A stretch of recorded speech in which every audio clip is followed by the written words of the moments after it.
Assalamualaikum warahmatullahi wabarakatuh. Pemirsa di mana saja Anda berada, selamat berjumpa kembali dengan channel YouTube Insan Dongeng.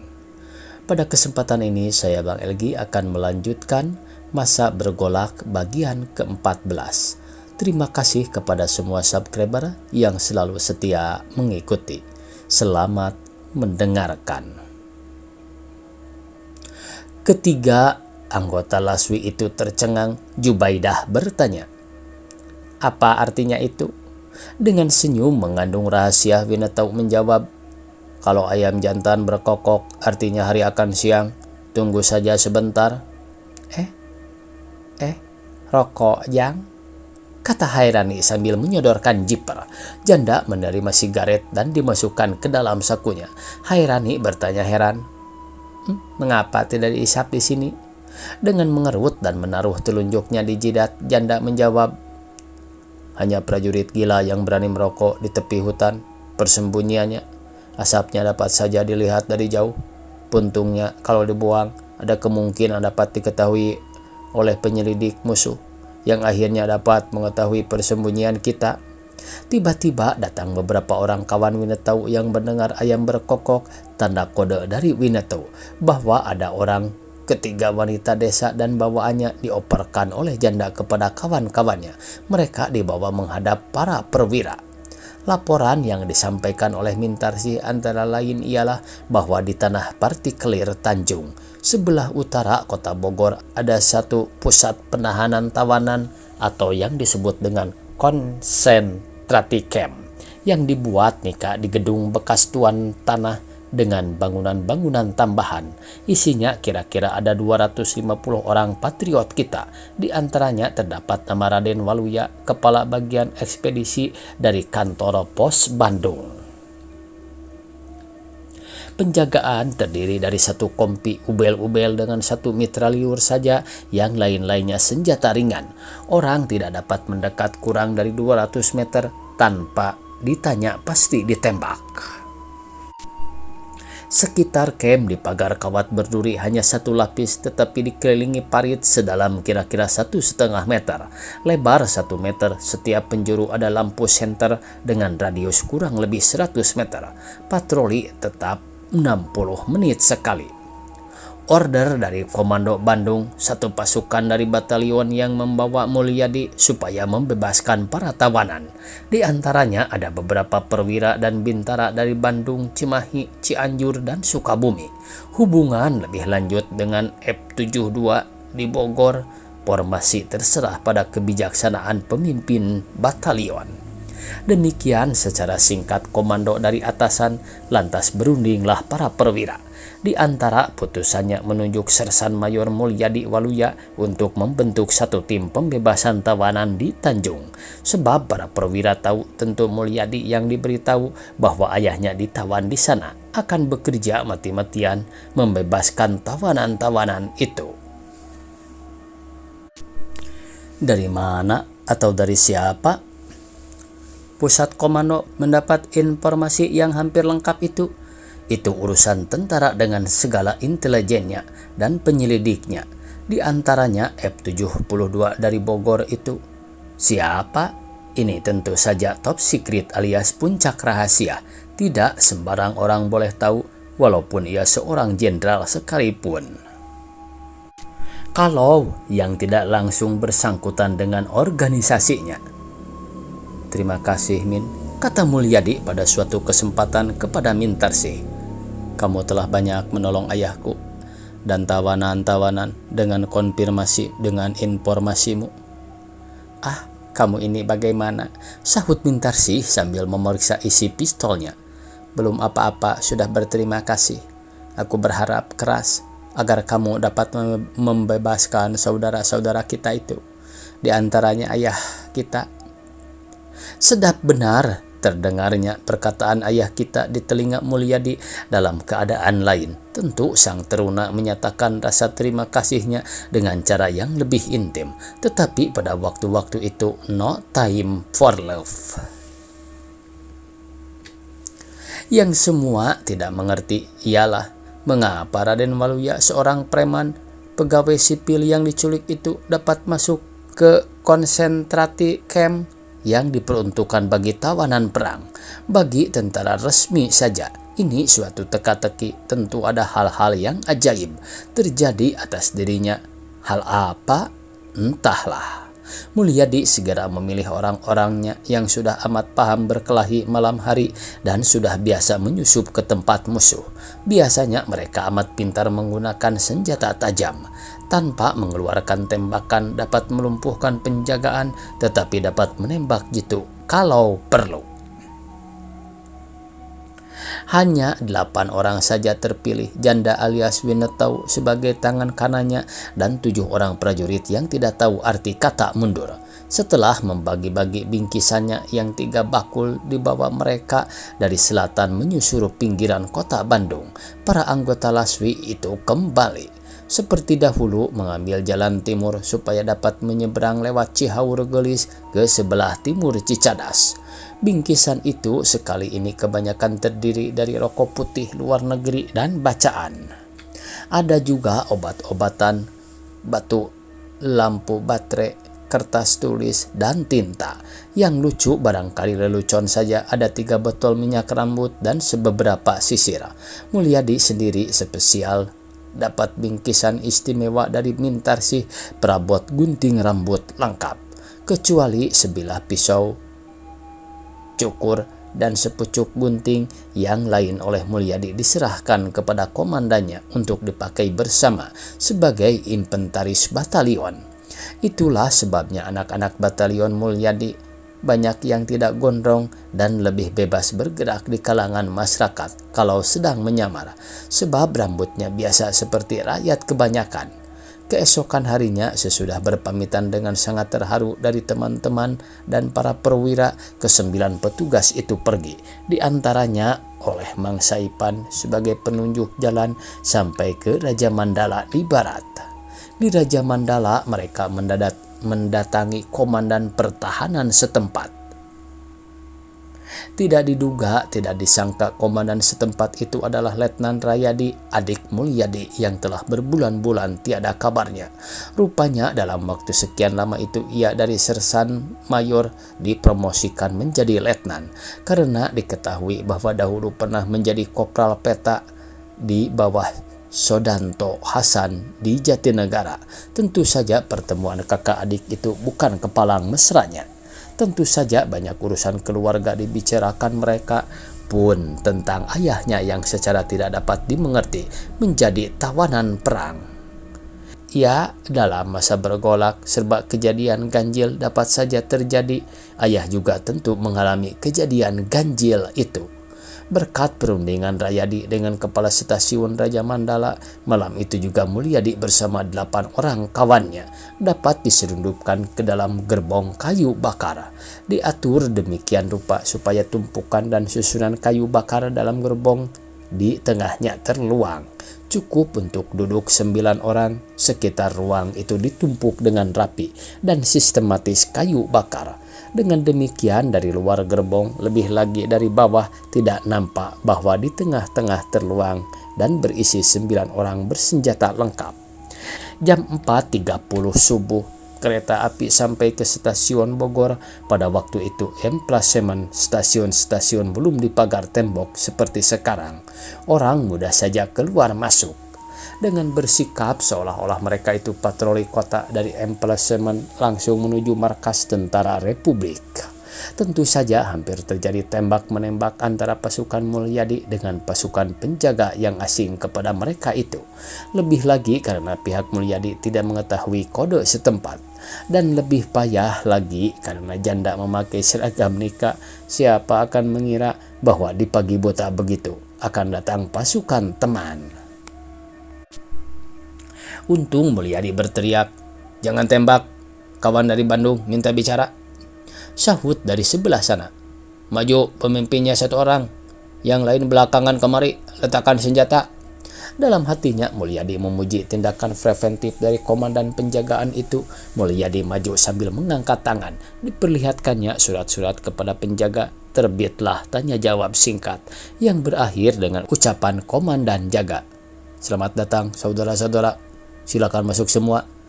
Tentu kalian amat penat dan sesak napas disekap dalam gerbong. Ya, silakan masuk. Semua masuk dengan rasa terima kasih. Alangkah terasa nikmatnya kopi panas yang dihidangkan tuan rumah kepada mereka. Sebagai oleh-oleh, mereka mengeluarkan sigaret luar negeri kepada tuan rumah. Mula-mula menerbitkan sedikit curiga dengan keluarnya Zipper dan Marvel itu, tetapi setelah diterangkan betapa besar jasa Laswi Bandung dalam urusan bingkisan, mereka mengerti. Terjalinlah percakapan yang amat karib. Tentu saja semua berkisar di dalam kisah pertempuran. Pada siang hari, Mulyadi menghadap komandan setempat dan diperkenalkan kepada kepala bagian intelijen yang aman memberi keterangan lebih lanjut tentang kem tawanan di Tanjung itu. Mulyadi berbisik, "Mayor, kalau boleh, saya ingin berkenalan langsung dengan F-72 untuk mendapat informasi dari tangan pertama." Perwira kita tersenyum. "Kalau memang benar-benar perlu, saya akan hubungkan langsung dengan dia. Sementara ini belum perlu. Ya, batalion kami bukan tidak mampu menyerbu dan menghantam satu kompi ubel-ubel itu, kalau asal menghancurkan saja. Tetapi menurut keterangan, apabila mereka dapat serangan, 250 orang tawanan itu akan diberondong tanpa ampun. Ini yang kami jaga. Sebab sekali gagal, lenyaplah 250 orang saudara-saudara kita. Itu sebenarnya menyalahi aturan internasional. Tetapi ya, kita khawatir juga bahwa ancaman itu benar-benar mereka lakukan. Oleh karena itu, menurut komando dari Divisi 3, hal ini mesti diselesaikan secara cerdik. Kami perlu memakai tenaga penyusup yang terlatih. Pilihan jatuh kepada batalion saudara, sebab di sana banyak bekas anggota pelopor yang terlatih menyusup dan mempergunakan pisau atau takeyari. Sungguh satu kehormatan bagi saudara. Sekarang, apa yang saudara hendak ketahui?" Mulyadi mengangguk. "Saya minta peta situasi dari camp itu untuk dipelajari. Lantas minta 24 orang yang tangkas dan matanya tidak cacat untuk dilatih istimewa. Senjatanya cukup setiap orang 3 granat tangan dengan senapan enteng. Kasih saya 4 atau 5 isoler tang untuk menggunting kabel listrik dan kawat berduri. Tentu pagar kawat itu berisi aliran listrik. Sementara itu, saya akan mengirim orang-orang saya mengobservasi ke sana." "Baiklah," sahut Mayor. Perwira itu mengambil kertas-kertas dari dalam lemari besi dan diberikan kepada Mulyadi. Mulyadi mempelajarinya dan membuat catatan-catatan yang perlu. Peta yang dibuat secara kasar itu tentu tergesa-gesa dibuatnya kopi. Mulyadi melihat beberapa titik yang lemah dari pertahanan camp itu. Pertama, satu kompi ubel-ubel dengan hanya satu mitraliur dan senapan-senapan enteng dan setengah berat. Itu mudah saja dikacaukan. Ia tahu sampai di mana tingginya daya tempur ubel-ubel. Bisa jadi sebenarnya mereka itu orangnya berani-berani, tetapi enggan bertempur untuk kepentingan imperialis. Enggan membunuh sesama bangsa Asia, tetapi yang nyata mereka itu pada umumnya sasaran yang empuk.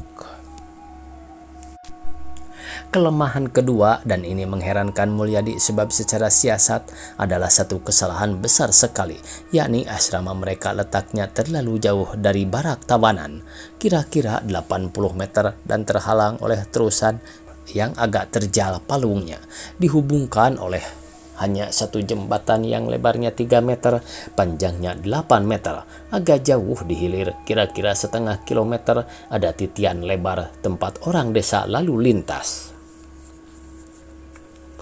Kelemahan ketiga ialah karena komplek asrama dan barak itu dihubungkan hanya oleh satu aliran utama untuk penerangan yang ditap dari jalan raya yang jauhnya kira-kira 4 kilometer. Hubungan telepon umum tidak ada, tetapi hubungan telepon tentara yang khusus dengan markasnya ada, sejalan dengan kawat listrik dari jalan raya tadi.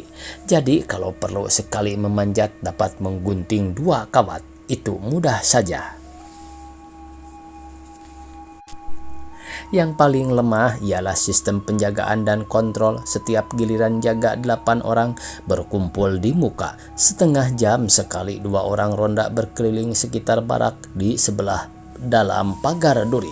Kira-kira 6 meter jauhnya dari pagar yang dihalangi solokan lebarnya dan dalamnya kira-kira 1,5 meter. Mulyadi menggeleng-gelengkan kepala melihat kebodohan yang mengatur camp itu. Barangkali mereka terlalu yakin bahwa pihak kita mustahil berani menyerbu, sebab sekali letusan peluru terdengar, seluruh tawanan akan diberondong dengan mitraliur. Benarkah sekejam itu dirancangkan mereka?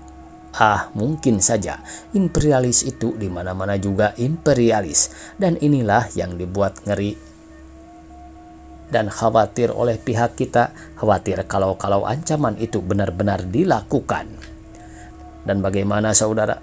Tanya Mayor kepada Mulyadi setelah dilihatnya pemuda kita selesai mencatat-catat. Sahutnya dengan yakin. Para penyusup kita dapat melakukannya sambil main-main. Awas, sahut Mayor. Sekali gagal, 250 saudara-saudara kita mati diberondong. Kabarnya di antaranya ada ayah saudara sendiri. Kalau perbuatan kami gagal, saya bersedia menembak diri saya sendiri di muka ibu saya, sahut Mulyadi dengan penuh keyakinan. Sudah itu Mulyadi diantar oleh Kapten Sanusi memilih 24 orang prajurit yang akan dilatih istimewa selama 10 malam di Pasir Kuda dekat Ciomas. Selama melatih disuruhnya Janda dan Kamsin para juara penyusup mengadakan observasi ke tempat yang akan diserbu. Ini diatur oleh Hakim, seorang jagal atau penjual daging yang pura-pura pro nikah. Hakim tidak mau meleper daging dan sayuran kepada Nika kecuali harus untuk keperluan kem tawanan. Itu pun diantarkan oleh orang-orangnya sendiri, boleh dikawal oleh serdadu KNIL atau Inggris, asal yang membawa itu orangnya, tidak orang Nika atau Inggris. Syarat dari pihak Nika ialah boleh saja begitu, tetapi harga-harga minta 50% lebih murah. Dan Hakim meneruskan ini, meskipun tidak dibayar sama sekali asal benar-benar makanan itu sampai kepada tawanan-tawanan pembela Republik. Hakim masih rela. Malah dalam praktiknya Hakim tidak memberi reduksi hanya 50%, tetapi boleh dikatakan sama saja dengan gratis, sebab jumlah banyaknya dari kualitasnya yang diberikan setiap hari pasti melebihi jatah yang diminta. Misalnya tidak diminta telur, tetapi diam-diam toh diselundupkan beberapa ratus butir telur. Tidak diminta ati, tetapi ditambahkannya kepada tumpukan daging beberapa kilo ati. Malah di bawah tumpukan sayuran tidak jarang disembunyikan kacang hijau dan surat dari keluarga tawanan. Lucunya baru kemudian setelah zaman RIS diketahui bahwa pemborong nikah itu korupsi. Kepada majikannya ia memajukan harga-harga jauh di atas harga yang dipasang oleh Hakim. Tetapi kepada Hakim sendiri bukan saja membayar 50% harga Hakim yang resmi, tetapi malah minta komisi lagi. Dasar cucunguk. Setiap pagi ada jeep yang menjemput belanjaan dari tempat Hakim di sudut pasar anyar. Sopirnya Belanda hitam, pengawalnya berganti-ganti serdadu Totok, salah seorang pembantu Hakim. Tentu turut dalam jeep pulangnya membawa wadah-wadah yang sudah kosong. Sudah beberapa hari ini pelayan Hakim katanya sakit dan diwakili oleh pelayan baru, si Janda alias Winetau kita. Ternyata bahwa para tawanan di sana memasak sendiri, mengatur segala sendiri, mulai dari mencuci dan menyapu sampai membuat administrasi. Setiap minggu mesti dilaporkan ke markas Nika. Perlengkapan dari Hakim itu diterima oleh Sersan Gafur yang sangat gemuk. Ia menjadi juru masak dan kepala dapur, dibantu oleh beberapa orang lagi. Tata usaha dan administrasi diurus oleh Raden Waluya, ayah Mulyadi. Karena kebetulan ia yang paling tua di antara semua tawanan dan paling tahu hal tata usaha. Sebagai dokter atau juru kesehatan diangkat Letnan Zakaria, tadinya Mantri Verpleger di Rumah Sakit Bayu Asih, Purwakarta. Obat-obatan cukup lengkap disediakan oleh Rode Krius atau Palang Merah Belanda. sebagai pengurus ini dan itu. Masing-masing ada orangnya yang semua bekerja dengan senang hati demi kebahagiaan bersama. Waktunya habis pemirsa. Dicukupkan sekian. Billahi taufik wal hidayah. Wassalamualaikum warahmatullahi wabarakatuh.